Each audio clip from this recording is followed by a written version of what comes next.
Hello everyone, welcome to another edition of Sector 5. I'm your host, as always, Cody the Hangman Heinzman, once again joined by Jeremy.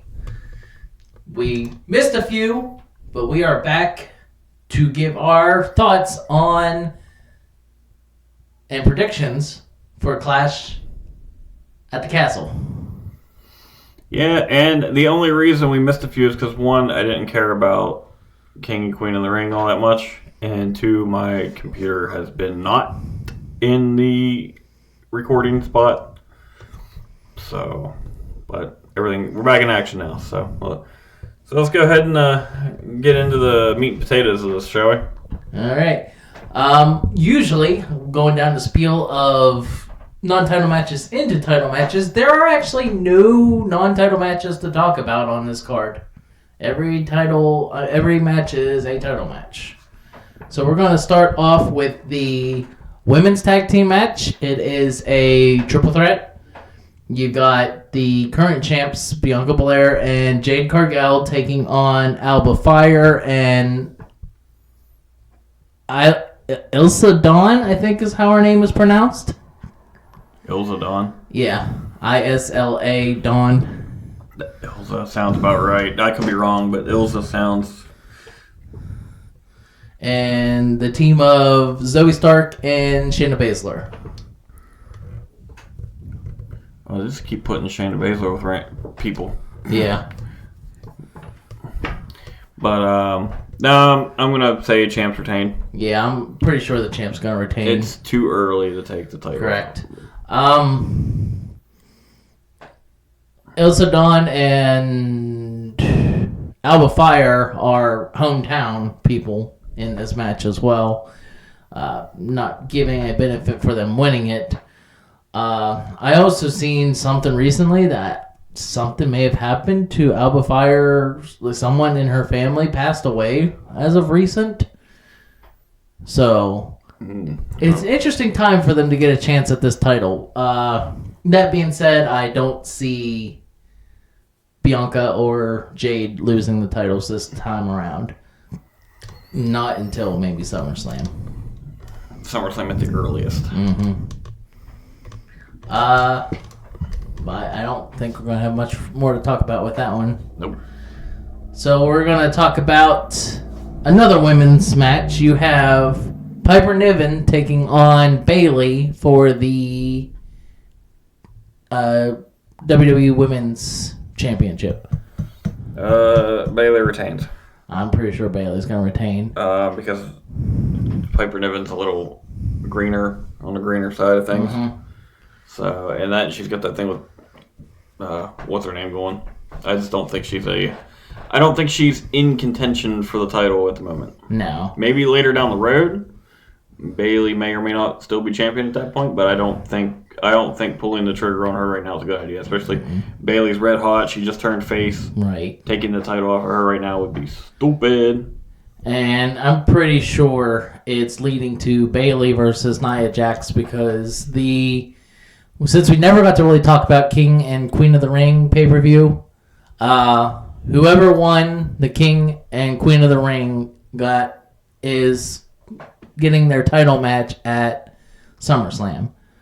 So whoever is the WWE Women's Champion come SummerSlam is facing Nia Jax. So I'm pretty sure Nia is taking it from Bayley down the road at SummerSlam. Early predictions. We'll talk about it again when SummerSlam comes around. But that's all I have for this one. Next match we'll talk about is Sami Zayn is defending his Intercontinental Championship against Chad Gable. I have an interesting thought about this because I've been off and on following this particular story because Chad Gable just turned heel. So I feel like I think Chad Gable will pick it up. They're starting this heel run. He's going to be champion. He's going to have his people, because it's kind of like a bloodline kind of thing going on. Mm-hmm. And I think that they're going to probably get involved they're going to screw Sami over.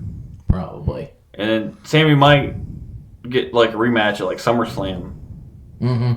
And then maybe win it back. But I feel like Chad Gable's going to take it. I will agree with you. I've been back and forth on what I think about this one.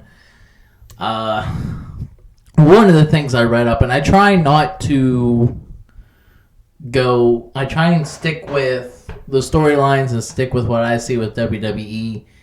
But one of the things I did read up on is, I guess, Chad Gable was promised a title if he re-signed his contract. So I don't really like there. I see a lot of my Facebook feed is like wrestling, like news, quote unquote, because it's mostly a lot of that. The only ones I really pay attention to are Wrestle Talk and What Culture, because most of the time when they talk about something or have like inside news or whatever. 9 times out of 10, it usually happens. Right. But like the dirt sheet, rumor mill stuff, I don't really. I read it, I take it into consideration, and then I'm kind of like, oh, we'll see what happens. Right. The thing I could also see happening with this match is Sami actually retaining because of help from Alpha Academy. They all swerve against him. That could be, but I think it's going to be too early. Yeah. I feel like they're going. I think it's going to be kind of like a bloodline situation. They're gonna stick it out for Chad Gable. They're gonna do, eventually something's gonna change, and they're gonna start realizing that they're in an abusive relationship. Right. And then it's going to go from there. But I think Chad Gable winning, I think that's a good move too. Turn the entire faction completely heel, have them be loyal to Chad Gable, and then build that story up. That gives another story for people to follow and get behind while everyone's waiting for Roman Reigns to come back. But if that's all we have for that one, let's get on to Drew McIntyre taking on Damien Priest for the World Heavyweight Championship. Before I give my personal prediction, I'm going to lay out 2 possibilities that could happen that are, one of the 2 are more than likely to happen. I would say about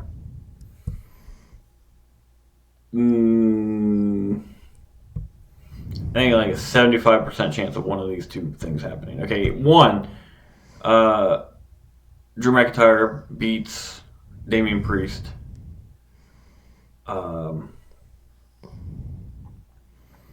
Or option 2 is CM Punk gets involved and screws McIntyre out of the title.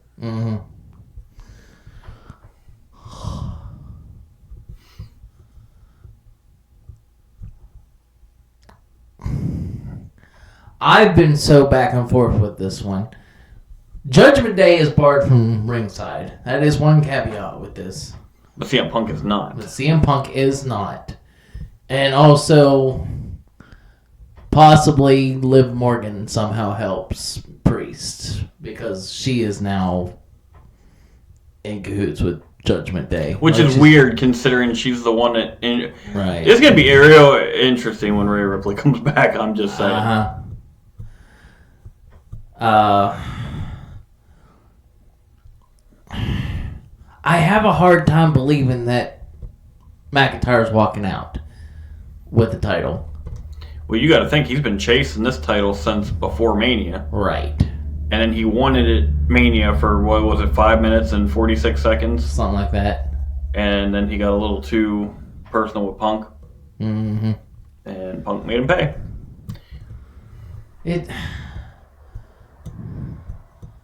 It could also set up Punk versus McIntyre at SummerSlam.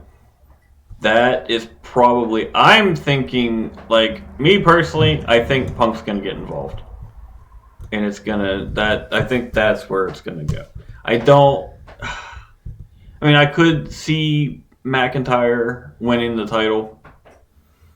But... Because it would be, like... part of... But I don't think... Because he's chasing the title, but he's also a heel. Right. So that it wouldn't be like a feel-good moment because the crowd would boo him because he's a bad guy. But he's also in his hometown. They're in Glasgow, Scotland, so... That is a factor that I forgot completely about. So, yeah. I don't know. I still say he loses. Because now you're going to put... Well, that would put a lot of heat on CM Punk, at least in... Mm-hmm. But, I mean, CM Punk's no stranger to heat. Yeah. Whether good or bad. Right. The other thing to sit and think about is thinking towards SummerSlam. Gunther won the King of the Ring. Right. So whoever is going to SummerSlam is facing Gunther. Do we have McIntyre versus Gunther? Or do we have Priest versus Gunther? I mean, we have Money in the Bank before that, so... Yeah, I forgot. Do we have Priest drop it at Money in the Bank? I don't think he'll drop it at Money in the Bank.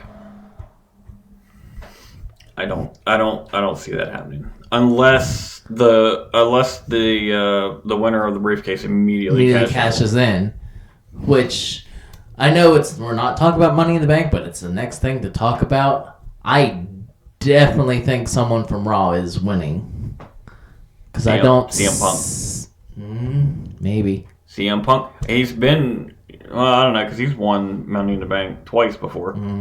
Back when Money in the Bank meant something. But I don't see someone from SmackDown winning it because how do you cash in on Cody Rhodes? Cody Rhodes is pretty protected right now. He's kind of got Roman Reigns' protection. He's going to be facing The Rock. So he's going to be champion till at least then. Mm-hmm. Do I see The Rock picking up the title? Maybe. Small, slim chance. I don't... Because, well, The Rock wants to do that match at WrestleMania. Right. How are you going to have this for like a year? Right. And where's The Rock going to be? Mm-hmm. Because if The Rock's not going to be there to help build the story, no one's going to be interested in it when it comes time to pull the trigger. The Rock's got to come back. I mean, they planted it before The Rock went back to Hollywood. Yeah, so and they even said, champion or not, we're going to face off. Yeah, that is true. So I could see them having a match at WrestleMania, but everyone's talking about Roman Reigns versus The Rock at WrestleMania. Everyone's talking about... Because Roman Reigns come back, everything I've seen, every dirt sheet, rumor mill report I've seen is saying he's going to come back as a face. He's going to reunite with Heyman. Heyman's going to be face for the first time, I think, in his career. And then Jimmy and Jay, because Jimmy hasn't been seen since after Mania. Mm-hmm. Whenever the Bloodline was like, you have repercussions, and attacked him. Mm-hmm.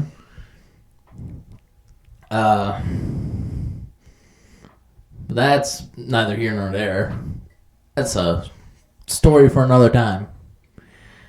But on the topic of Cody Rhodes, let's go ahead and talk about what is most likely going to be the main event.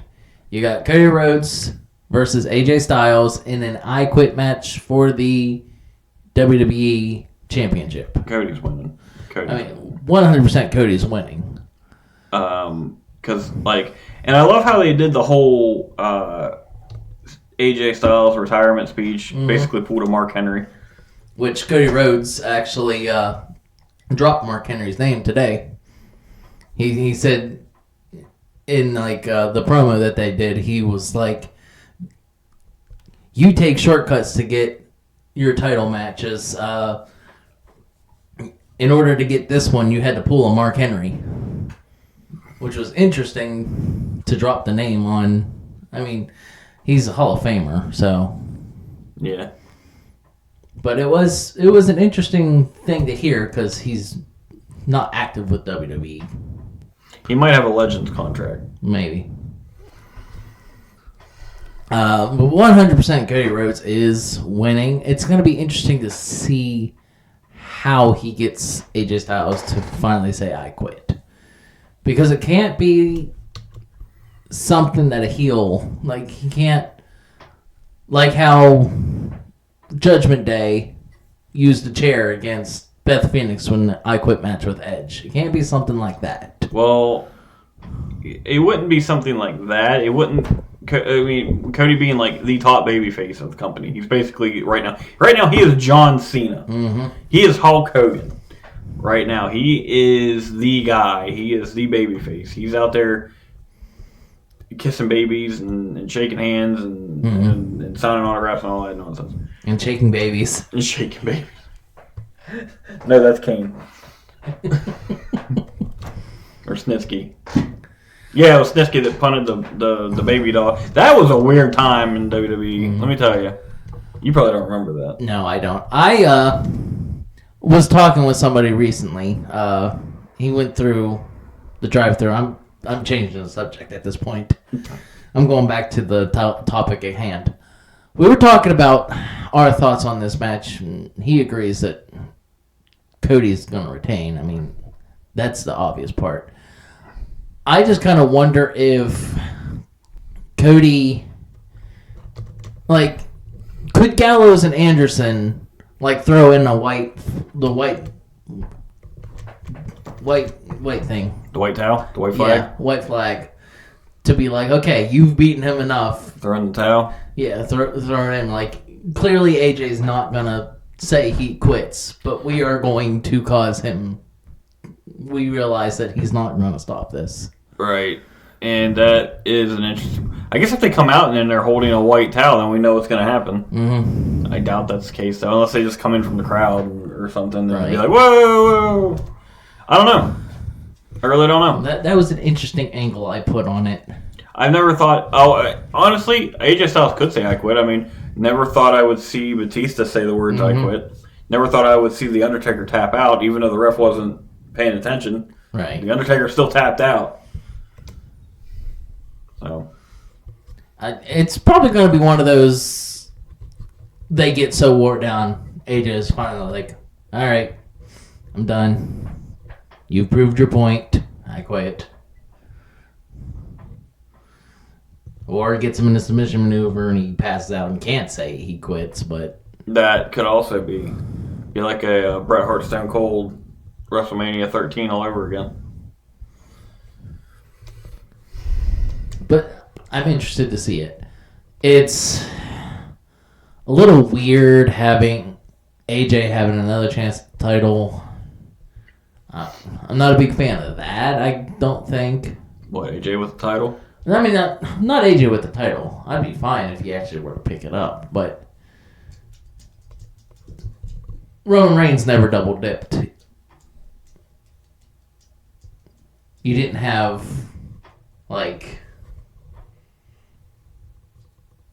at least this close. We just had AJ Styles versus Cody Rhodes at Backlash.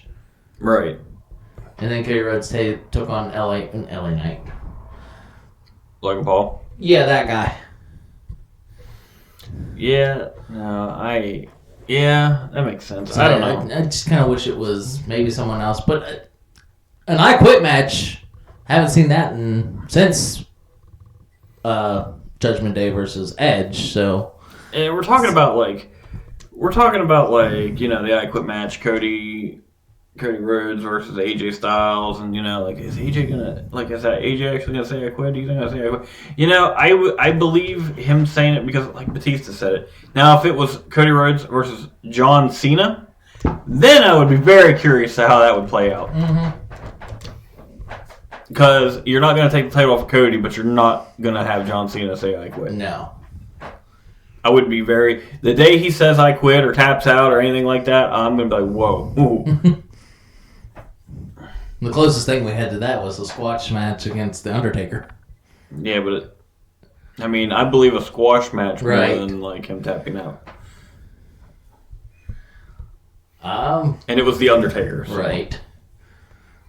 that he had been talking shit about for months straight, and the Undertaker comes back at WrestleMania like, you know what, fuck you. That was still a wild moment. That was a wild moment. I was expecting an actual match. I had been wanting to see that match for years, and we finally get it, and it lasts like 3 minutes. Mm-hmm.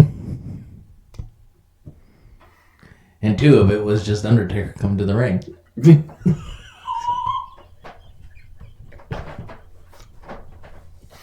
No, I think it took longer for the Undertaker. I think the match itself was shorter than the Undertaker's entrance.